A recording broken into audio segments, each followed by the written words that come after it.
परमपिता परमेश्वर, हम धन्यवाद के साथ आपकी उपस्थिति में आते हैं और आपके वचनों के लिए जो पवित्र आत्मा के द्वारा हमें हमारे हृदय में बोए जाते हैं, इन जीवित वचनों के लिए आपका धन्यवाद करते हैं, जिनके द्वारा हमें आत्मिक जीवन प्राप्त होता है।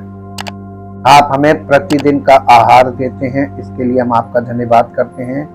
हाँ प्रभु, आप हमें प्रतिदिन शारीरिक और आत्मिक दोनों आहार देते हैं, इसके लिए हम आपका धन्यवाद करते हैं। और ये धन्यवाद करते हैं प्रभु कि शारीरिक जीवन के लिए तो हमें कार्य करना पड़ता है, लेकिन आत्मिक जीवन आपकी ओर से हमें प्राप्त होता है। आत्मिक जीवन के लिए हमें आप पर निर्भर रहना पड़ता है, हमें मसीह की देह पर निर्भर रहना होता है और हमें पवित्र आत्मा पर निर्भर होना होता है, ताकि उसके द्वारा हमें वो जीवन मिले जो हमें अनंत जीवन तक पहुंचने में हमारी सहायता करे।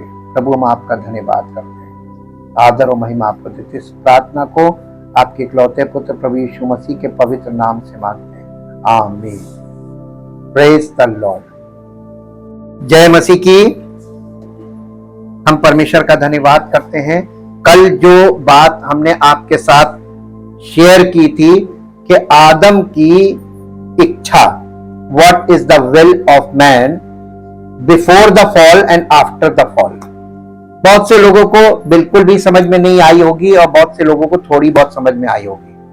आज वो बात आपको बिल्कुल अच्छी तरीके से समझ में आएगी। सबसे पहली बात कि बाइबल में दो आदम हैं, पहला आदम और अंतिम आदम या दूसरा आदम। ये दो आदम, कल जो बात हमने एक बार में बताई थी आदम का पतन से पहले और पतन के बाद उसकी मनोदशा, आज हम क्लियरली इस बात को देखेंगे कि वो मनोदशा क्या हुआ था और उसका इफेक्ट क्या है। आज आपको अपना जीवन साफ साफ दिख जाएगा कि हम कहां हैं और संसार आज कहां फंस गया। पहली बात मेरे साथ निकाल कर पढ़ें, जो आपको मिलेगी उत्पत्ति की पुस्तक, उसका पहला अध्याय,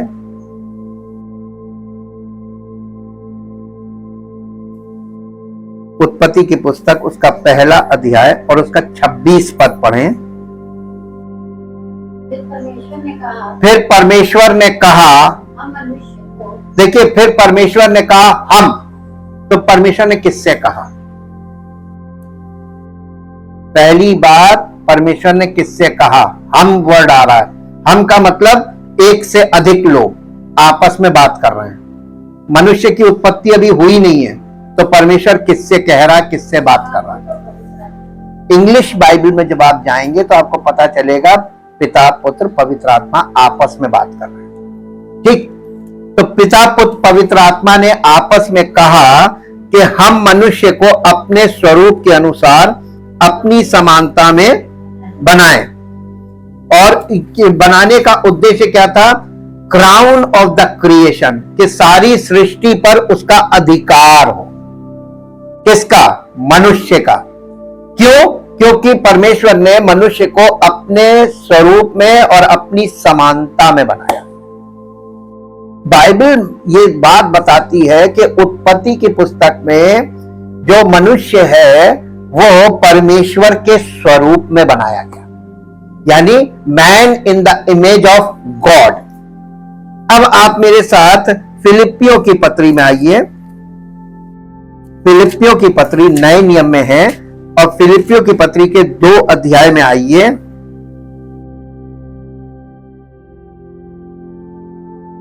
पांच पद से पढ़िए, 5 और 6 पद जी। जैसा मसीह यीशु का स्वभाव था, वैसे ही तुम्हारा भी स्वभाव हो, जिसने परमेश्वर के स्वरूप में होकर भी परमेश्वर के परमेश्वर के तुल्य होने को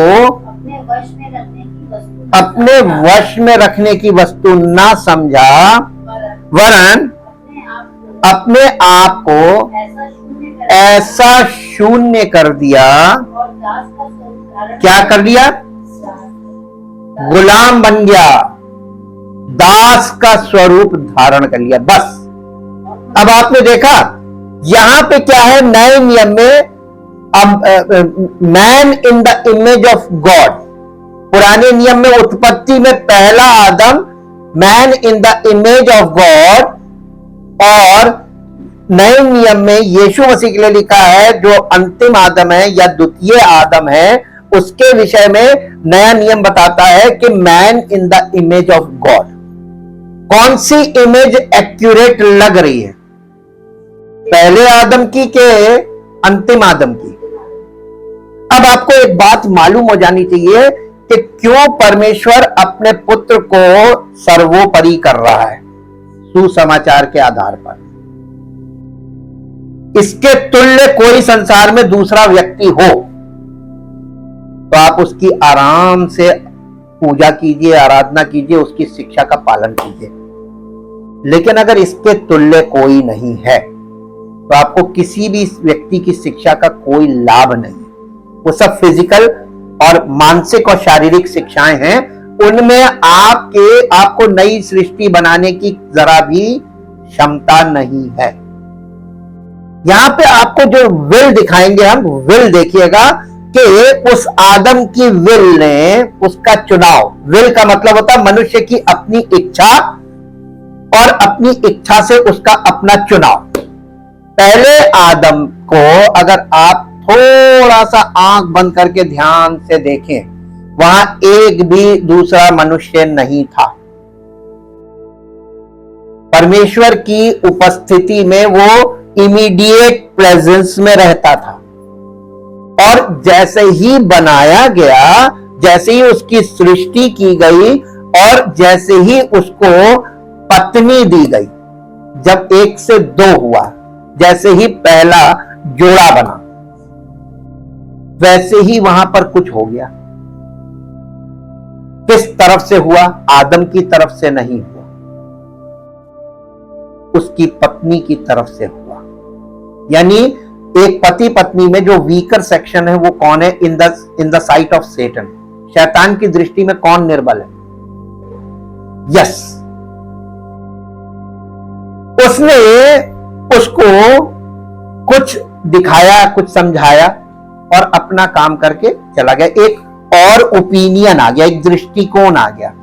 जिस फल को परमेश्वर ने मना किया था कि इसे मत खाना, उसको शैतान ने एक ऐसे दृष्टिकोण से उसके विषय, उस फल के विषय में ऐसा दृष्टिकोण पेश किया कि स्त्री ने उसके प्रति इच्छा प्रकट की कि हाँ देखिए, उसने जैसे ही शैतान ने उससे बात की है, उसके तुरंत बाद उस स्त्री ने उस वृक्ष को देखा, उस फल को देखा, और वहां पे लिखा है कि उसके मन में एक विचार आया कि ये फल तो मनभाऊ है और खाने के लिए चाहने योग्य है। विल आ गई और उसने अपनी विल का और अपने चुनाव का, अपनी इच्छा का, यानी आपकी चॉइस और आपकी इच्छा, इसे आप मिलाते हैं, दैट इज कॉल्ड विल। आपकी इच्छा, क्या ये परमेश्वर की इच्छा थी या उनकी अपनी स्वतंत्र इच्छा थी, अपनी स्वयं की? सेल्फ विल कहेंगे। अब हम आपको बताते, पूरी दुनिया में मसीह समाज में फ्री विल को लेकर बड़ी बहस होती है कि फ्री विल नाम की कोई चीज बाइबल में नहीं है। बिल्कुल नहीं है। फ्री विल शब्द बाइबल के अंदर कहीं आपको नहीं मिलेगा। लेकिन मैं आपको बाइबल के आधार पर पवित्र आत्मा की ओर से यह जरूर बताऊंगा कि आप पहले देखिए, परमेश्वर ने मनुष्य को किसके अकॉर्डिंग बनाया? अपने समान और अपने स्वरूप में बनाया। In his image and in his likeness. Likeness का मतलब उसके नेचर में। तो परमेश्वर ने अपना स्वभाव उसके अंदर डाला था। अब आप पीछे जाकर देखिए, क्या परमेश्वर स्वतंत्र इच्छा का नहीं? परमेश्वर के ऊपर कोई है कि जिसके अंडर में परमेश्वर रहता हो? परमेश्वर अपनी इच्छा का मालिक है कि नहीं है? अपनी इच्छा का स्वतंत्र इच्छा है ना उसके पास, उसने मनुष्य को वैसे ही बनाया। परमेश्वर ने कठपुतली या रोबोट मनुष्य को नहीं बनाया। परमेश्वर ने उसको एक स्वतंत्र इच्छा दी, और वो स्वतंत्र इच्छा ये थी कि तुम ये मत करना, बाकी तुम सारे वृक्षों का फल खा सकते हो बिना खटके, यानी तुम्हें पूछने की जरूरत नहीं, परमिशन लेने की जरूरत नहीं, तुम खा सकते हो। बेखटके का मतलब विदाउट एनी परमिशन, बेखटके खा सकते हो, लेकिन एक को मत खाना। सिर्फ एक ही रिस्ट्रिक्शन तो थी, और जिस चीज की रिस्ट्रिक्शन थी, रिस्ट्रिक्शन को तोड़ना यही सिन है। आज्ञा का उल्लंघन किया उसने। फल खाना पाप नहीं था, लेकिन परमेश्वर की आज्ञा का जो उल्लंघन किया, ट्रांसग्रेशन ऑफ द लॉ, हुक्म ना मानना, यह पाप है। मनुष्य ने उस स्वतंत्र इच्छा में जो चुनाव किया, वो सेल्फ विल का चुनाव था, अपनी इच्छा से चुना। और आज भी परमेश्वर कभी किसी को इस बात के लिए दबाव नहीं डालता और ना पसंद करता है कि कोई भी व्यक्ति किसी भी कलीसिया में उपस्थित किसी भी व्यक्ति पर इस बात का दबाव बनाए कि तुम यीशु मसीह पर विश्वास करो। विश्वास करने के लिए दबाव नहीं बनाया जा सकता, और दबाव के द्वारा जो विश्वास किया जाता है उसे विश्वास नहीं बोलते हैं। वो आपके हृदय से नहीं आ रहा, आपकी इच्छा से नहीं हो रहा है, वो दबाव नहीं है। वो जो दबाव के द्वारा है या किसी मजबूरी के द्वारा है, आप मजबूरी में विश्वास करते, वो भी विश्वास नहीं है। आप अपने स्वार्थ के लिए विश्वास करते, वो भी विश्वास नहीं है। आप किसी चीज के लालच में विश्वास करते, वो भी विश्वास नहीं है। तो विश्वास है क्या? अपनी इच्छा से पूरी जानकारी प्राप्त करके व्हाट इज एब्सोल्युटली करेक्ट, उसके बाद किसी चीज पर निर्णय लेना और उस चीज को एक्सेप्ट करना, दैट इज कॉल्ड फेथ। यही हमने अभी तक देखा है कि यदि तू यीशु को प्रभु जानकर अंगीकार करे और अपने मन में यह विश्वास करे कि परमेश्वर ने उसे मृतकों में से जिलाया है, तो तू निश्चय उद्धार पाएगा। इस कंडीशन में आप देख लीजिए कि जिस तरीके की आजकल विश्वास की परिभाषा लेकर जो शिक्षा लेकर खड़े हैं वो कैसी है, सही है कि गलत है। और इसीलिए कोई बॉर्न अगेन नहीं हो रहा है, क्योंकि लोग किसी न किसी तरीके का लालच मन में उत्पन्न करते हैं, या लोगों की मजबूरी के आगे उनको एक ऐसी चीज दिखाते हैं कि उनको लगता है कि नहीं ये कर लेंगे तो शायद हो जाएगा। एजम्पशन विश्वास नहीं है, और आशा भी विश्वास नहीं है। विश्वास कहते हैं किसी चीज को पाने के बाद जो आपको रिजल्ट मिलता है प्रमाण सहित, दैट इज कॉल्ड फेथ, उसको कहते हैं विश्वास। अब आपने देखा कि परमेश्वर ने मनुष्य को अपने समान अपने स्वरूप में बनाया था, तो यह निश्चय है कि हालांकि बाइबल में कहीं फ्री विल नहीं लिखा है, लेकिन परमेश्वर ने मनुष्य को स्वतंत्र बनाया था। किसी प्रकार का परमेश्वर ने उस पर अपना प्रभावशाली व्यक्तित्व उस पर लादा नहीं था। इसीलिए पाप हुआ। और ये उसकी मासूमियत की दशा थी, एज ऑफ इनोसेंस था, यानी उस समय कोई शिक्षा नहीं थी किसी प्रकार का कोई, यानी आज के युग में अगर वो होता तो समझ जाता कि नहीं ये सब गलत है, ये सब गलत है जो चल रहा है। लेकिन उस युग में कुछ भी नहीं था, तो उसने सोचा कि हो सकता है उसकी पत्नी ने खाया और उसको खिलाया, तो उसने डायरेक्टली तो नहीं खाया, उसने सोचा पत्नी खा रही है तो वो चीज हम खा सकते हैं, एक भरोसा था, और उस भरोसे के साथ उसने खाया और दोनों पतन की दशा में चले गए। और इसलिए क्योंकि वो इनोसेंस में हुआ था, फिर भी परमेश्वर ने माफी नहीं दी। क्यों? क्योंकि परमेश्वर को यह बात मालूम थी कि अगर इसके अब यहां से तो पूरी जनरेशन पतन की अवस्था में चली गई, और अगर मैं इन्हें माफ करूंगा तो इनकी जनरेशन को भी मुझे नजरअंदाज करना पड़ेगा। परमेश्वर को कितना लंबा क्या कंडीशन होती अगर उनको माफ कर दिया जाता ऐसे ही। परमेश्वर ने वहीं से इस बात के लिए कि अपने पुत्र को भेजकर जो उद्धार करता है, उसको भेजकर मैं समस्त मानव जाति को जो पतन की दशा में चली गई है, उसे ये जरूर दिखाऊंगा कि परमेश्वर के स्वरूप में मनुष्य परमेश्वर के स्वरूप में कैसा होना चाहिए। क्या यीशु मसीह धार्मिक था? अब man in the image of God उत्पत्ति में जो है, वो उसके द्वारा जो समस्त मानव जाति चली, तो ये तो सब धार्मिक होगा। तो इसका मतलब पिक्चर बिगाड़ दी, परमेश्वर की पिक्चर बिगाड़ दी, क्योंकि Adam means the image bearer of God, परमेश्वर की महिमा को धारण करने वाला मनुष्य। तो परमेश्वर की महिमा को तो इन्होंने गलत साबित कर दिया। इसलिए परमेश्वर को अपने पुत्र को भेजकर पूरी दुनिया के सामने यह साबित करना पड़ा कि परमेश्वर ने जो पहले आदम को बनाया वो कैसा बनाया था और उसे क्या करना था। जो उससे गलतियां हुई, जो उसने नुकसान पहुंचाया समस्त मानव जाति को, उसे यीशु मसीह ने फिर से रीगेन किया। अब आपको कल का मुद्दा समझ में आया होगा। Will of man and will of God, दो विल है। आदम ने किसकी इच्छा का प्रयोग किया? क्योंकि वो गुलाम नहीं बनाया गया था कि वो एकदम कुछ अपनी मर्जी से कर नहीं सकता। यहां से आपको एक बहुत गहरी बात जानने को मिलती है। जब आप मसीह में और कलीसिया में और प्रभु में बढ़ रहे हैं, तो आपको ये याद रखना चाहिए कि आपको किसी का गुलाम नहीं बनना है, किसी का मुरीद नहीं बनना है, किसी से इतना आकर्षित ना हो। ये शैतान आकर्षण से आपको परमेश्वर की उपस्थिति से वापस खींचेगा।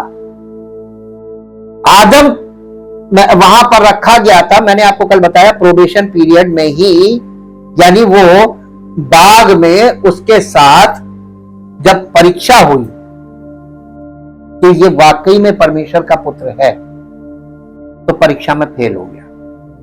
प्रभु यीशु मसीह की भी परीक्षा हुई। Man in the image of God test में फेल हो गया।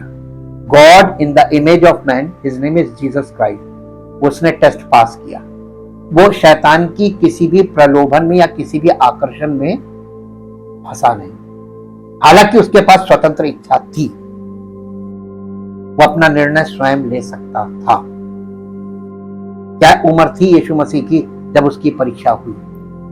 लगभग 30 वर्ष लिखा हुआ। 30 वर्ष का किसी व्यक्ति को आप अपनी इच्छा से मोड़ के दिखा दीजिए कि ये मत करो, ये करो जो मैं कह रहा हूं, इम्पॉसिबल है। आज के युग में तो आप छोटे बच्चों को अपनी इच्छा पूरी करके दिखा दीजिए, नहीं करेंगे। आपको उनकी इच्छा माननी पड़ेगी, वो आपकी इच्छा नहीं मानेंगे। ये फॉलन स्टेट के कारण है। इसलिए हमें बहुत ध्यान देना चाहिए जब आपकी इच्छा की बात आती है तो आप सेल्फ विल का इस्तेमाल करते हैं, विल ऑफ गॉड आपके पास नहीं है। अब हमको आज के विषय में आसानी भी हो जाएगी और आपको भी आसानी हो गई कि अब आपको समझ what is the will of man, मनुष्य की इच्छा क्या है, and what is its role in our walk with God, और हमारी इच्छा का रोल क्या है जब हम परमेश्वर के साथ जब चलते हैं। यानी जब आप कलीसिया में मसीह की देह से आप जुड़ते हैं और आप परमेश्वर के परिवार का हिस्सा बनते हैं और पवित्र आत्मा की अगुवाई में चलने की इच्छा प्रकट करते हैं और निर्णय लेते हैं, तो आपके साथ समस्या कहां आती है? आपकी स्वयं की इच्छा के टकराएगी। यहां पर आपको ब्लैंक है, आपको समझ में नहीं आता, क्योंकि आपने अभी तक अपने जीवन में रिलीजियस पॉइंट ऑफ व्यू से हर बात को देखा है। अब हम आगे बढ़ते हैं। सबसे पहले मेरे साथ एक पद निकाल के पढ़िए जो आपको मिलेगा मत्ती रचित सुसमाचार 26 अध्याय और उसका 39 यानी 39 पद। मत्ती रचित सुसमाचार 26 अध्याय और उसका 39 पद। फिर वो थोड़ा और आगे बढ़कर मुंह के बल गिरा और ये प्रार्थना की, हे मेरे पिता, यदि हो सके तो ये कटोरा मुझसे टल जाए, तो भी जैसा मैं चाहता हूं वैसा नहीं, परंतु जैसा, यानी परमेश्वर तू जैसा चाहता है वैसा ही हो। आप यहां पर ये देखेंगे कि आज आप अपनी प्रार्थना देखिए कि आप क्या प्रार्थना करते हैं। आपके जीवन में प्रतिदिन आवश्यकताएं हैं और आप परमेश्वर के पास आके केवल अपनी आवश्यकताओं यानी अपनी इच्छा को प्रकट करते हैं। प्रभु हम चाहते ये हो जाए, प्रभु हम चाहते ऐसा हो जाए, प्रभु हम चाहते ये कर दे, प्रभु हम चाहते ये कर दे। आप अपनी स्वार्थी इच्छा को लेकर आते हैं और यहां पर क्योंकि हम परमेश्वर के स्वरूप में बनाए गए यानी फर्स्ट एडम, हम उससे आ रहे हैं, तो हम सेल्फ विल में हैं क्योंकि आदम का पतन उसकी स्वयं की इच्छा के कारण हुआ। उसने अपनी इच्छा से सब कुछ किया। आज हम भी अपनी इच्छा ही प्रकट करते हैं परमेश्वर की उपस्थिति में। लेकिन प्रभु यीशु मसीह, man in the image of God, जब उसके पास समस्या आई और विकट समस्या आई, मृत्यु सामने खड़ी थी और केवल शारीरिक मृत्यु नहीं थी। यीशु मसीह को शारीरिक मृत्यु का डर इसलिए नहीं था कि उसके पास एक वरदान था, वो अपना प्राण दे के और अपना प्राण वापस ले सकता था। फिजिकल डेथ की प्रॉब्लम नहीं थी। उसके सामने जो सबसे बड़ी समस्या थी परमेश्वर पिता से उसका संबंध विच्छेद होना, स्पिरिचुअल डेथ थी। स्पिरिचुअल डेथ के कारण वो विचलित हो रहा था और इसलिए वो ये प्रार्थना कर रहा था, हे पिता हो सके तो ये प्याला मुझसे टल जाए, परंतु जैसा मैं चाहता हूं वैसा नहीं, परंतु जैसा तू चाहता है। ये एक बहुत बड़ा इंसिडेंट है, स्पिरिचुअल चीज है। क्रूसीफिक्शन से पहले यीशु मसीह ने जो पिता के सामने अपनी बात रखी और ये कहकर कि तो भी जैसा मैं चाहता हूं वैसा नहीं, परंतु जैसा तू चाहता है, योर विल बी डन, तेरी इच्छा मेरे जीवन से पूरी। क्या आप इस दशा में परमेश्वर की इच्छा में अपने आप को समर्पित कर सकते हैं? मेरे ख्याल से इम्पॉसिबल है। लेकिन यहां पर आप देखिए कि उसने क्या कहा था। ये आदम और आदम का फर्क है। क्यों परमेश्वर ने उसको सब मनुष्यों से ऊपर कर दिया? यीशु मसीह मनुष्य के रूप में आया, यानी परमेश्वर मनुष्य के रूप में प्रकट हुआ और उसने अपने आप को दीन किया परमेश्वर ने, और मनुष्य को यह दिखाया कि पहले आदम ने जो गलती की थी, अब जो लोग रह गए हैं कम से कम वो ये वाली गलती ना करें। और आज हम लोग क्या कर रहे हैं? हम पहले आदम की संतान है, उसी के स्वभाव में। हमारा स्वभाव परिवर्तित नहीं हो रहा है। क्यों नहीं परिवर्तित हो रहा है? क्योंकि प्रभु यीशु मसीह के बिना, रीजनरेशन के बिना यानी पुनर्जनन के बिना हम कैसे परिवर्तित होंगे? हमारा फिजिकल रेजरेक्शन तो इम्पॉसिबल है जब तक हमारा स्पिरिचुअल रेजरेक्शन नहीं हो जाता। और इसलिए परमेश्वर ने ऐसी विधि रखी है कि आपको अपने आप को मसीह की देह में अर्थात कलीसिया में समर्पित होना होगा। What is the will of man, and does man's will have a role in his walk with God? Yes, very important. और हम इसी विषय में आगे बढ़ेंगे। The will of man is a God-given attribute to make a moral choice in response to God's word. यानी मनुष्य की इच्छा क्या होनी चाहिए? नैतिकता के आधार पर परमेश्वर के वचनों के अनुसार अपने जीवन में चुनाव करें और अपने जीवन में अपनी इच्छा को परमेश्वर के वचन के आधार पर नियंत्रित करें। कितने लोग कर रहे हैं? वचन ही तो लोगों को नहीं पसंद है, उनको क्रिया पसंद है कि कुछ कर दो। इफेक्ट आपके मन में, as the fall of man still speaks loudly, मनुष्य का पतन आज भी बहुत तेजी से इस बात को यानी तेज आवाज में इस बात को बता रहा है it is one factor that has the ultimate effects on the destiny of individuals and the course of human history. The scripture says believers have a part of hearing his voice and of following Jesus. यानी आपको परमेश्वर की आत्मा की आवाज को सुनकर यीशु मसीह को फॉलो करना है। ये इंपॉर्टेंट चीज है। और अगर आप इस आवाज को सुनकर उसको फॉलो नहीं, वो परमेश्वर का वचन पवित्र आत्मा के रूप में यानी वॉइस में आप तक आ रहा है और आप उसको फॉलो नहीं कर रहे, तो आप यीशु मसीह को कहां फॉलो कर रहे हैं? आप अपनी इच्छा का, आप अपनी सेल्फ विल में चल रहे हैं।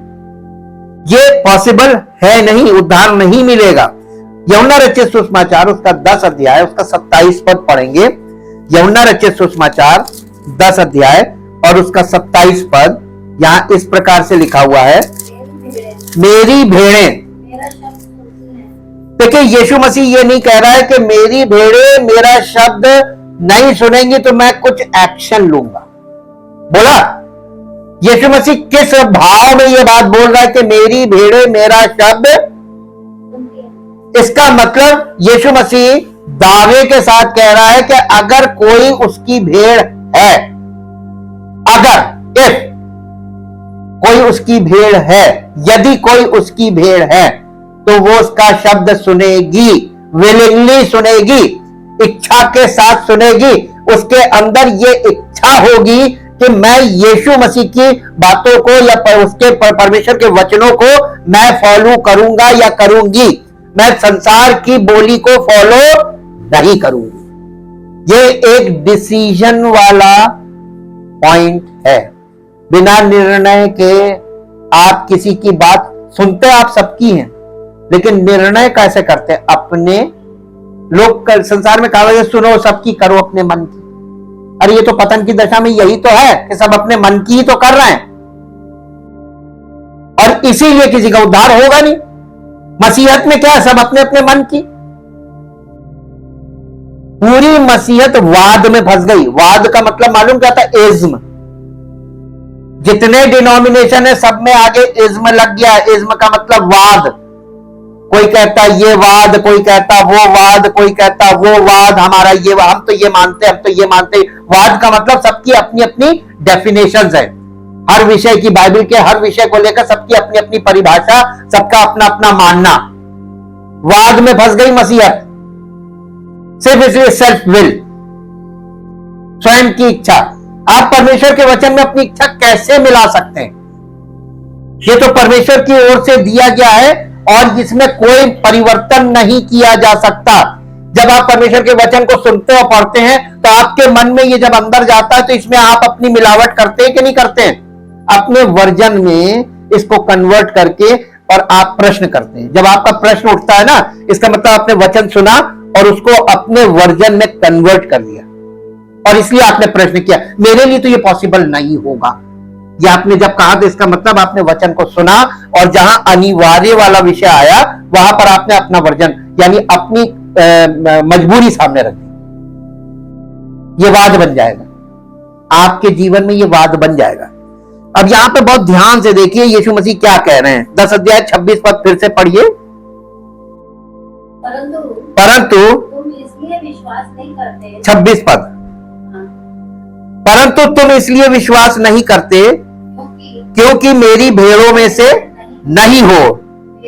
मेरी भेड़ें मेरा शब्द। अब यहां पे यीशु मसीह ने 2 भेड़ें बता दी।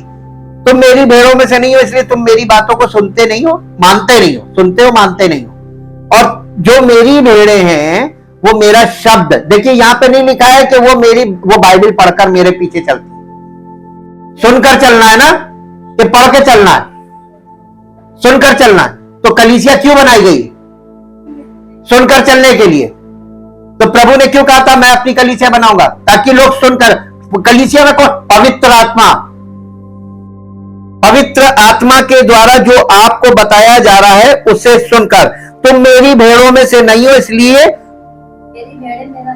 मेरी भेड़ें मेरा शब्द सुनती हैं, मैं उन्हें जानता हूं और वो मेरे पीछे चलती हैं। ऑलरेडी चल रही हैं।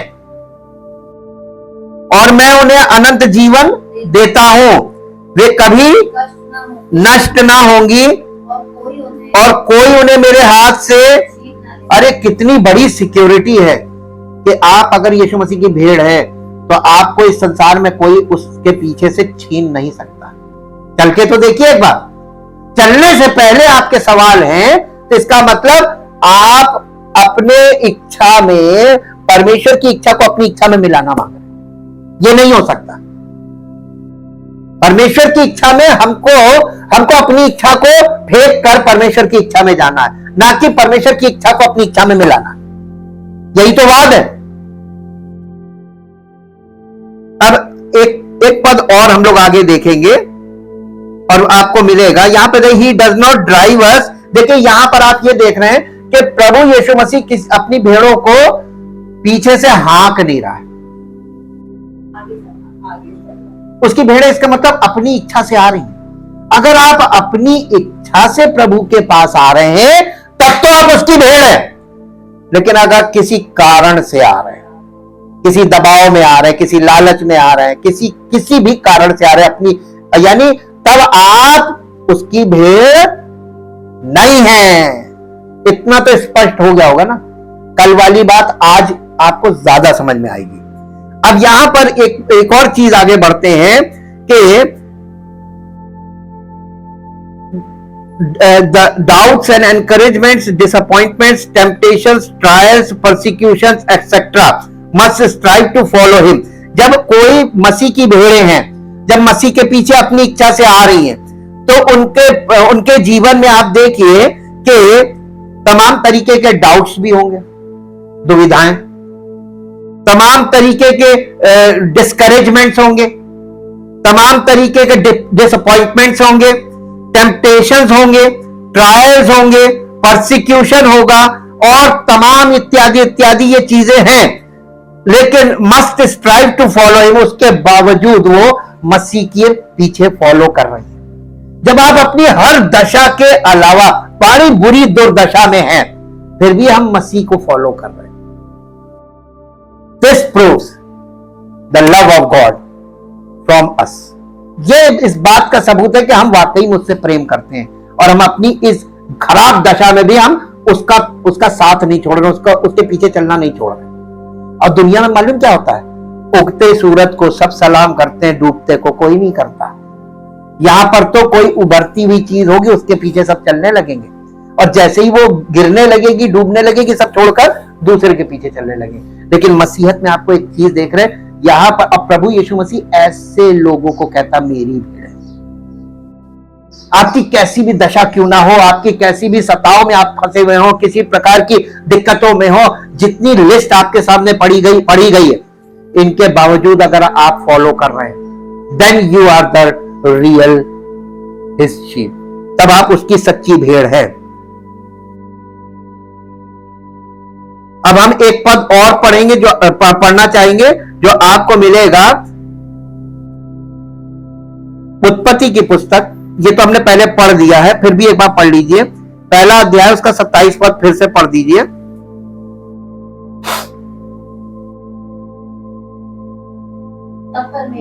तब परमेश्वर ने मनुष्यों को अपने स्वरूप के अनुसार उत्पन्न किया। देखिए यहां पे परमेश्वर ने क्या किया, बनाया कि उत्पन्न किया? उत्पन्न किया। परमेश्वर तो आत्मा है, तो परमेश्वर ने मनुष्य को कैसा बनाया? अपने समान, अपने स्वरूप। तो परमेश्वर मनुष्य के साथ कैसे संगति करेगा अगर वो शरीर होगा, वो आत्मा होगा? तो परमेश्वर ने मनुष्य को अपने स्वरूप, हाँ, आत्मा बनाया था जी। परमेश्वर ने अपने स्वरूप में उसको उत्पन्न किया, अपने ही स्वरूप के अनुसार परमेश्वर ने उसको उत्पन्न किया और नर और नारी करके उसने मनुष्यों की, देखिए हमने आपको कल भी बताया था, मनुष्य वर्ड का मतलब होता है नर और नारी, इसमें मेल फीमेल दोनों आ जाते हैं। जब भी आप स्टडी में मनुष्य वर्ड सुनते हैं तो उसमें मेल फीमेल दोनों हैं, कंफ्यूज कभी मत होइएगा। उसने मनुष्य को अपने स्वरूप में उत्पन्न किया और नर और नारी करके उनकी सृष्टि की। ये था फर्स्ट क्रिएशन, परमेश्वर ने नर और नारी करके बनाया। And God blessed them, and God said to them, be fruitful and multiply and fill the earth and subdue it and have dominion over the fish of the sea and over the birds of the heavens and over every living thing that moves on the earth. ये 27 से 28 तक मैंने पढ़ दिया। यानी आप मनुष्य को काहे बनाया था कि वो सारी सृष्टि पर, सारे समुद्री जीवों पर, सारे आकाश के पक्षियों पर और सारे जंतुओं पर, सारे बड़े बड़े यानी जानवरों पर, हर एक पर नियंत्रण रखे और उसको अपने वश में कर ले। सबड्यू इट, सबड्यू इट का मतलब होता है अपने वश में कर ले। अब हम आपको एक बारीक चीज दिखाते हैं। इंग्लिश में जब आप पढ़ेंगे, हिंदी में पढ़ दीजिए, 28 पद पढ़ दीजिए इंग्लिश में, 28 पद, उत्पत्ति 1:28। और परमेश्वर ने उनको आशीष दी और उनसे कहा, आशीष क्या दी? उनसे कहा, आशीष देकर ये कहा, फूलो फलो और पृथ्वी में भर जाओ। देखिए बस ये चीज पकड़ लीजिए, आदम और उसकी पत्नी को परमेश्वर ने जो आशीष दी थी आत्मा में, ये स्पिरिचुअल क्रिएशन है। ये उत्पत्ति पहले अध्याय में, उत्पत्ति 2 अध्याय में आएंगे तो आदम को भूमि की मिट्टी से रचा और उसके नथनों में जीवन का श्वास फूका और आदम जीवित प्राणी बना। यहां पर आत्मा नहीं है, तो आदम को 2 भागों में बांटा। एक आदम जो स्पिरिचुअल क्रिएशन है और एक आदम जो मिट्टी से बना। 2 आदम हो गए। बाइबल शुरू से 2 आदम बता रही। आप नए नियम में आएंगे, ये दोनों आदम अलग अलग। अब ये 2 आदम कौन से हैं अलग अलग? आप पहला कुरिन्थियों 15 अध्याय में आ जाइए, देखिए अभी आपको मिल जाएंगे दोनों आदम, ताकि आपको यह प्रश्न ना पूछना पड़े परमेश्वर से कि अरे 2 आदम प्रभु, यहां पे तो हम लोग को एक ही दिख रहा है। 15 अध्याय, 15 अध्याय का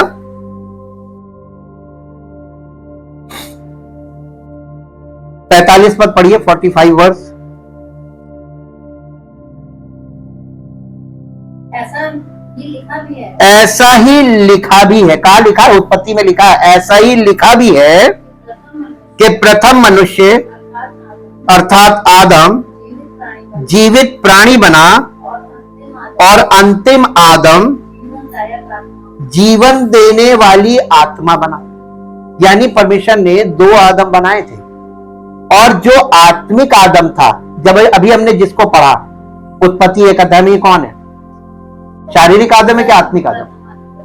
ये एक्चुअली प्रथम है, लेकिन ये इसी को अंतिम बनाया गया। जो पहला था वो आखिरी किया गया और जो बाद में बना उसको पहला किया गया। और जो आदम भूमि की मिट्टी से रचा गया था उसको परमेश्वर ने पहले रखा। तो परमेश्वर ने पहले एक आदम रखा। मालूम क्यों? अब बताइए, परमेश्वर बुद्धिमान है कि शैतान? कैसे? पता था कि ये गिरेगा जरूर। हाँ इसी पे टाइम मारो जी। अगर आत्मिक वाला चला गया तो हो गया। मनुष्य की उत्पत्ति से और सृष्टि बनाने से पहले परमेश्वर ने, मालूम है, व्यवस्था बना दी थी। व्यवस्था पहले से तैयार थी। मूसा को व्यवस्था कहां से दी थी? स्वर्ग से तो दी थी। इसका मतलब स्वर्ग में व्यवस्था पहले से थी, पृथ्वी पर नहीं थी। पृथ्वी बेडौल और सुनसान थी। तो यहां पर कोई ना कानून था, ना कोई व्यवहार का कोई तरीका ही नहीं था। पृथ्वी पर सब कुछ ऐसी था, जंगल जंगल। परमेश्वर ने जब बनाया तो बिल्कुल आदि मानव। अब इसको डिसिप्लिन में कैसे लाया जाएगा? तो परमेश्वर बहुत बुद्धिमान है। परमेश्वर ने जिस आदम को लिखा अपनी आत्मा में उत्पन्न किया, वो जीवन देने वाली आत्मा, ये वाला आदम है। और जो पहला आदम यहां पर लिखा ना, भूमि की मिट्टी से रचा, पहला आदम जीवित प्राणी बना। हम लोग पहले क्या बनते हैं? जीवित प्राणी। और अभी मसीह में हमें परमेश्वर ने सारी आत्मिक आशीषें दे दी हैं। क्यों दी है? मसीह में क्यों दी? हमें डायरेक्ट क्यों नहीं दी? अरे पहले आदम, आप वहां जाके उत्पत्ति में देखिए, वो भूमि की मिट्टी, आपको अगर तुरंत आपके हाथ में दे देगा, सब आपके हाथ से कौन छीन लेगा? क्या आप चाहते हैं कि आपको मिले और सब छीन ले जाए? तो आप मसीह में आ जाइए, आपको सब कुछ मिल जाएगा। बिन मांगे मिलेगा। इसीलिए उसने कहा था पहले परमेश्वर और के राज्य और उसकी धार्मिकता की खोज करो, साथ ही तो मनुष्य की इच्छा मालूम है अपनी सेल्फ विल काम करती है, पतन की अवस्था। आपको अपनी इच्छा को मारना है, प्रतिदिन आपको अपनी इच्छा को मारना है। मसीही जीवन में आपको कुछ नहीं करना है, लेकिन जो करना वो बहुत कठिन है, अपनी इच्छा को मारना है। आपकी इच्छा नहीं, जिस काम की जैसे आपकी इच्छा नहीं कर रही वही मैं यही करूंगा, क्योंकि शरीर आपको कहेगा अरे कहां जाओगे, आराम करो, हफ्ते में एक ही तो छुट्टी मिलती है, संडे का दिन है, लोग एंजॉय करते, तुम एंजॉय करो, आराम करो, सैटरडे को एंजॉय करो, संडे को सवेरे देर तक आराम करो, छुट्टी का दिन है। ये कौन डाल रहा है? ये आपकी खुद की इच्छा है। परमेश्वर आपकी इच्छा को नहीं छुएगा। लेकिन अगर आप परमेश्वर से प्यार करते हैं और आप कहते हैं मैं मसीह हूं, मैं यीशु मसीह पर विश्वास करता हूं, तो आपको अपनी इच्छा को मारकर हाजिर होना चाहिए कि नहीं? शुरू में दिक्कत होगी, फिर धीरे धीरे आपको परमेश्वर में आनंद आने लगेगा, क्योंकि आप अपनी इच्छाओं पर प्रबल होने लगेंगे, जयवंत होने लगेंगे। यही तो मसीही जीवन है, वरना दुनिया तो अपनी इच्छा में ही मर रही है। अब यहां पर आप एक चीज और हम आपको दिखाते हैं, उत्पत्ति 9 अध्याय में आइए। परमेश्वर का नूह के साथ वाचा बांधना।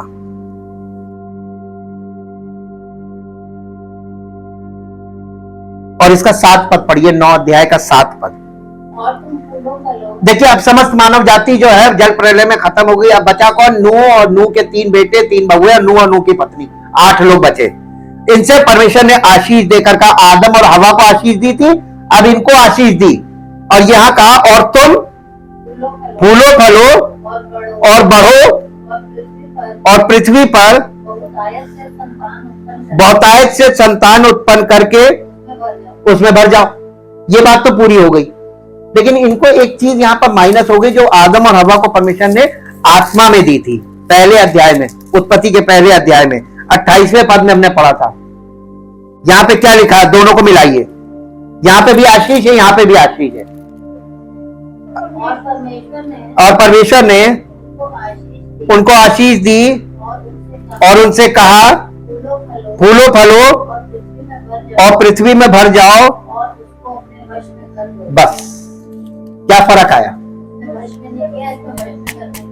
यहां पे खत्म हो गया ना, क्योंकि ये पतन की दशा में के है। क्या चीज माइनस हुई? आप पृथ्वी पर शासन नहीं कर सकते, आप पृथ्वी पर किसी को भी अपने वश में नहीं कर सकते। तो आप अपनी इच्छा को भी वश में नहीं कर सकते। अगर आप अपनी इच्छा को वश में नहीं कर सकते या अपनी इच्छा पर जयवंत नहीं हो सकते, तो आप पृथ्वी पर कुछ नहीं कर सकते। तो आपको क्या करना चाहिए? अपनी इच्छा पर जयवंत होने के लिए आपको क्या करना चाहिए? परमेश्वर की इच्छा में घुस जाओ, अपनी इच्छा त्याग कर और प्रतिदिन अपनी इच्छा को मारो। प्रतिदिन अपनी इच्छा को मारोगे तो जियोगे। एक पद निकाल के पढ़ दीजिए, आपको अब समझ में आ जाएगा, जो आपने बहुत लंबे समय तक पढ़ा होगा, सुना होगा, लेकिन समझ में नहीं आया होगा। और रोमियो की पत्री 6 अध्याय, रोमियो की पत्री 6 अध्याय 12 पद से पढ़िए। 12 पद से।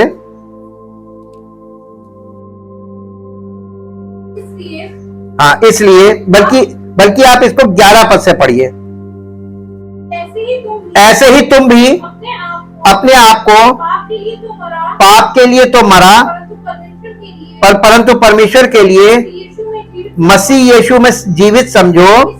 इसलिए पाप तुम्हारे नश्वर शरीर में राज्य ना करे कि तुम उसकी लालसाओं के अधीन रहो, और ना अपने अंगों को अधर्म के हथियार होने के लिए पाप को सौंपो, पर अपने आप को मरे हुओं में से जी उठा हुआ जानकर परमेश्वर को सौंपो, और अपने अंगों को धर्म के हथियार होने के लिए परमेश्वर को सौंपो। तब तुम पर पाप की प्रभुता ना होगी, क्योंकि तुम व्यवस्था के अधीन नहीं वरन अनुग्रह के अधीन हो। अब आपको पता चला ये फर्स्ट रेजरेक्शन कैसे होता है। ये मसीह में होगा, पार्ट पार्ट होगा। तिल तिल करके मरते हैं, तिल तिल करके आपको जीवन मिलेगा, प्रतिदिन का जीवन मिलेगा।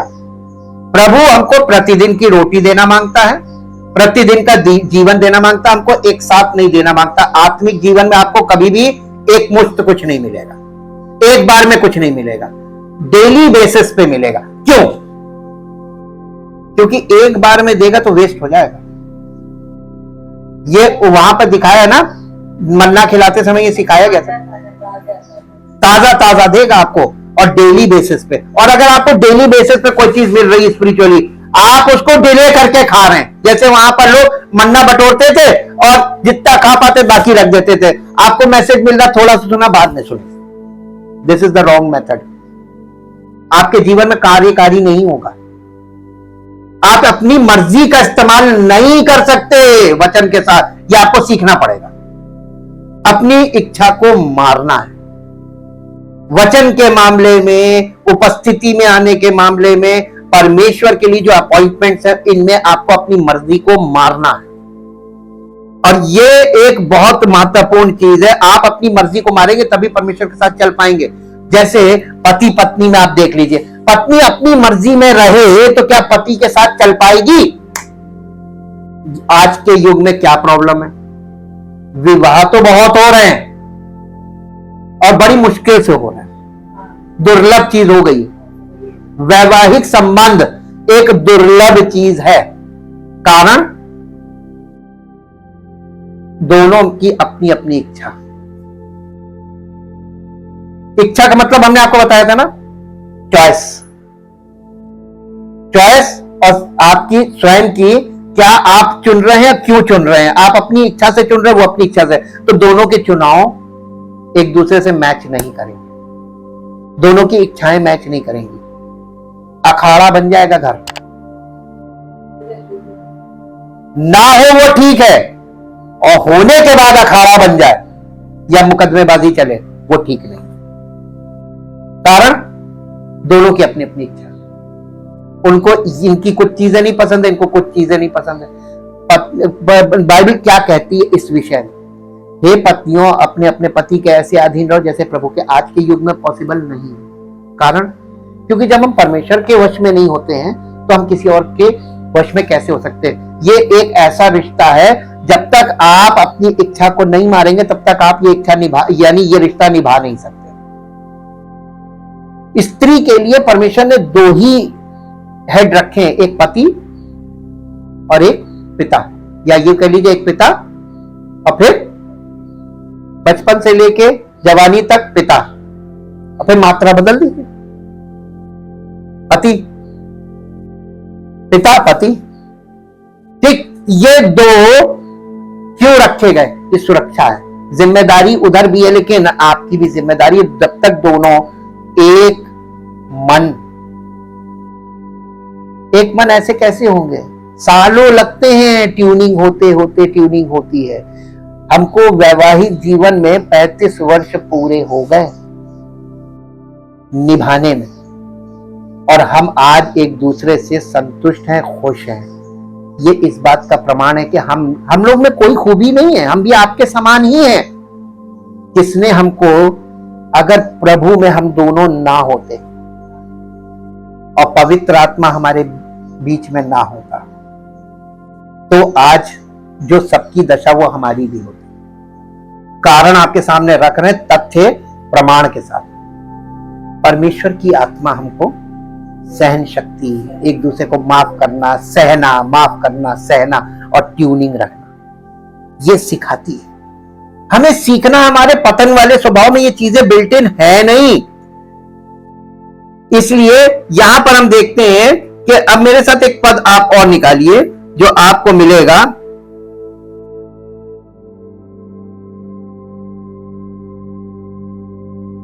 व्यवस्था विवरण की पुस्तक 10 अध्याय का 12 पद पढ़ दीजिए। यहां मूसा कुछ कह रहा, हे इज़राइल तेरा परमेश्वर, ये मूसा बोल रहा है, मूसा को परमेश्वर ने बोला, पर मूसा लोगों से बोल रहा है, हे इज़राइल तेरा परमेश्वर यहोवा तुझसे इसके सिवाय और क्या चाहता है तुझसे इसके सिवाय और क्या चाहता है कि तू अपने परमेश्वर यहोवा का भय माने भय माने और उसके सारे मार्गों पर चले और उससे प्रेम रखे और अपने पूरे मन और अपने सारे प्राण से। यहां पर क्या आ गया? प्राण। प्राण में क्या चीज है? Mind, will, emotion. यानी आप अपनी सारी बुद्धि, अपनी सारी इच्छा और अपनी सारी भावना से परमेश्वर से प्रेम करें। यही तो नए नियम में भी है, परमेश्वर से अपने सारे मन, सारी बुद्धि, सारी शक्ति से प्रेम रखना और किसी के समान, दूसरी के अपने पड़ोसियों से अपने समान प्रेम रखना। जैसे आप परमेश्वर से प्रेम रखते, यही प्रेम आपको आपस में शेयर करना है, एक दूसरे के प्रति रखना है। और यही कठिन पड़ रहा है लोगों के लिए। ये नैतिक नियम है एक्चुअली, ये धार्मिक इसमें कुछ नहीं है जी।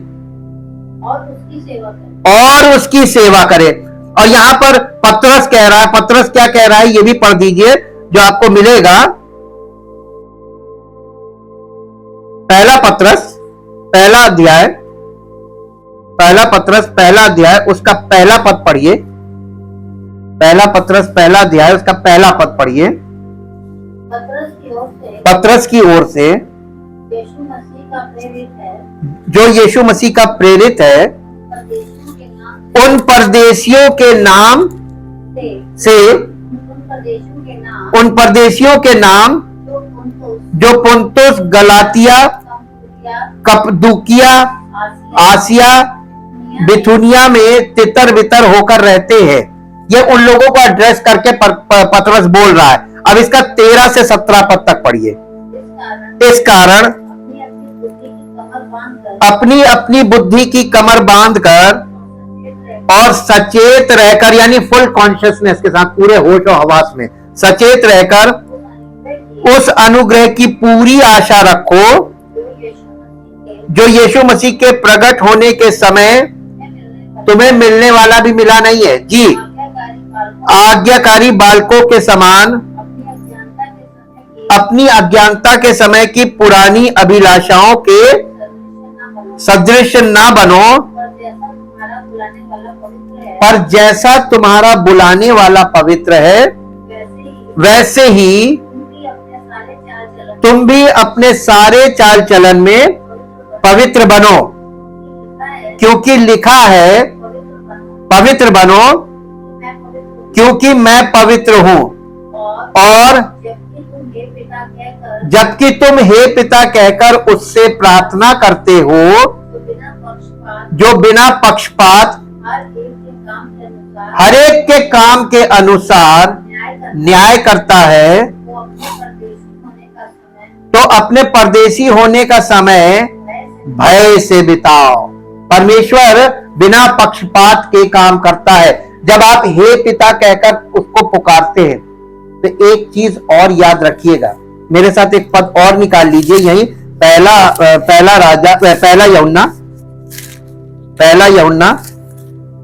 यूहन्ना का 5 अध्याय,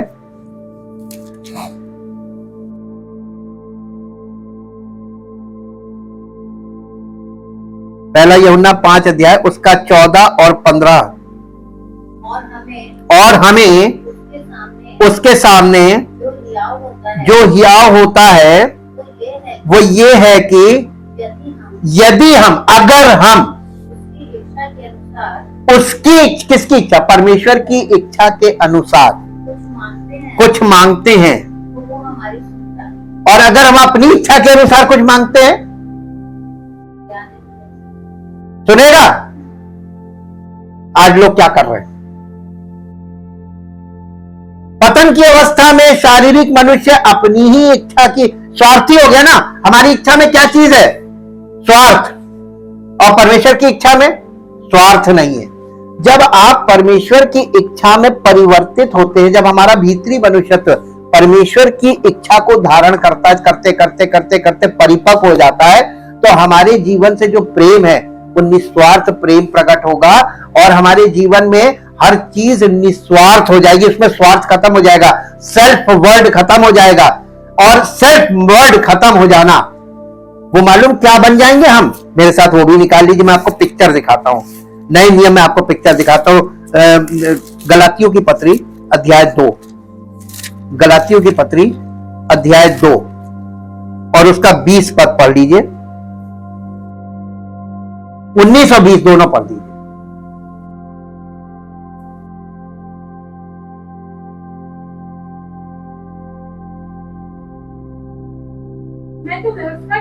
मैं तो व्यवस्था के द्वारा व्यवस्था के लिए मर गया कि परमेश्वर के लिए जीऊं। मैं मसीह के साथ क्रूस पर चढ़ाया गया हूं। अब मैं जीवित ना रहा पर मसीह मुझ में। आई खत्म हो गया। आई मीन्स ईगो, सेल्फिशनेस कहां है? आई में है। मैंने ये किया, मैं ये कर सकता हूं, मैं ये करूंगा। मैं ये मैं खत्म हो गया। अब मैं जीवित के मैं मसीह के साथ क्रूस पर चढ़ाया गया। अब मैं जीवित ना रहा पर मसीह मुझ में जीवित है। और मैं शरीर में अब जो जीवित हूं तो केवल उस विश्वास से जीवित हूं जो परमेश्वर के पुत्र पर है, जिसने मुझसे प्रेम किया और मेरे लिए अपने आप को दे दिया कि मैं परमेश्वर के अनुग्रह को व्यर्थ नहीं ठहराता, क्योंकि यदि व्यवस्था के द्वारा धार्मिकता होती तो मसीह का मरना व्यर्थ होता। परम पिता परमेश्वर, हम आपका हृदय से धन्यवाद करते हैं।